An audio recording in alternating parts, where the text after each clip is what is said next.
This 1,800 square meter garment factory is the first to be established outside the Philippines by the Iglesia ni Cristo through its socio-civic arms, UNLAD International Incorporated and Felix Y. Manalo Foundation Incorporated. With this livelihood project, the Iglesia ni Cristo intends to help its members and the people of South Africa in the fight against poverty.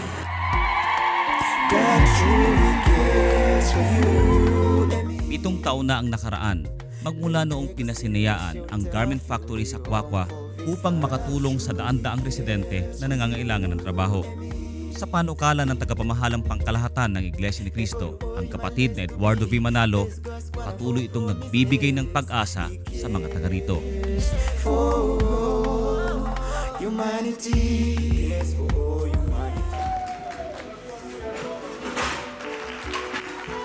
Ho le mo keleng ke ho no le thata ka nnete ho sena le bokothonyana tafoleng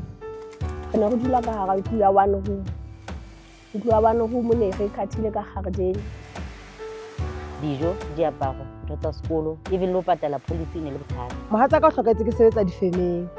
tjhelete ya teng le yona e ne le nyenyana e re ha re ya fihla e mong hana dieta e mong hana dikause e mong hana uniform ya sekolo morao me ke tswang ho no le bima ngwaneso ba ntlo ene ke dula ho yona e ne le mathata ha pula ena haholo ke na le bana ba bararo ke sa tsebe jwang mara he ke kgonne ho bona diphetoho ka ke fihla ka ga FOS.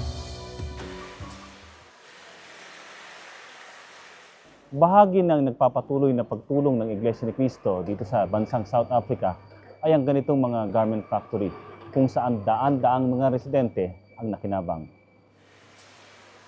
Magmula na sila'y mabigyan ng trabaho sa livelihood program na ito, malaking pagbabago ang nakita sa kanilang buhay. Ang kauna-unahang UNLAD Garment Factory na itinayo sa labas ng Pilipinas na matatagpuan sa Kwakwa, South Africa ay isa sa mga livelihood program sa kontinente na patuloy na nagbibigay ng oportunidad para sa mga naghahanap ng paraan upang makaahon sa kahirapan. hore ke tla ke fihle mona bophelo ba ka bo tjhentjhile haholo go fihleng ha ka mona se ke kgone ho aha ntlo e kgolo e ka e lekanang lelapa moo se re kgona gore no tjenana re behe borotho tafole re je le bana ke yane o qetile sekolo ke yane wa itshebeletsa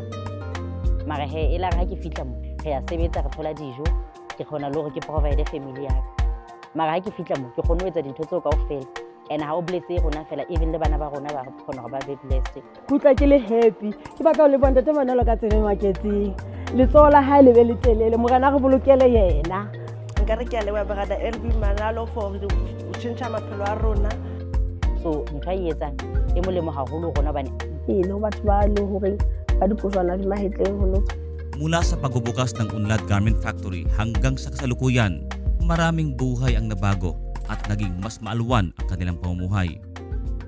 Sa awa at tulong po ng ating Panginoong Diyos, mula po ng pasyahan ng ating tagapamahalang pangkalahatan, ang kapatid na Eduardo V. Manalo, na magkaroon po ng garment factory dito sa Kwakwa, patuloy po na napakaraming tao ang natutulungan para po magkaroon ng sustainable livelihood po. Bukod sa trabahong ipinagkaloob sa kanila, sa panapanahon ay nililingap sila ng Iglesia ni Cristo sa pamamagitan ng programang Lingap sa Mamamayan. Kamakailan ay pinagkalooban sila ng care packages bilang karagdagang tulong sa kanila. re happy ko re fila re hae re happy ha re le monana le fatshe kaofela ke a leboha ke mesebetsi ya ntate modimo ke utlwa ke thabile haholo ha ke tsebe nna ke utlwa ke thabile for my side laka Tuwang-tuwa po sila sapagkat sila man po yung kanilang pangarap na maiangat ang kanilang buhay. Ngayon po, yun ang kanilang nararamdaman, pati na ng kanilang pamilya. Sa tulong ng Panginoon Diyos at ng ating pamamahala, natupad ang kanilang pangarap. Sa proyektong ito ay mababakas sa kanila ang mga ngiti at sa kanilang mga pag-awit.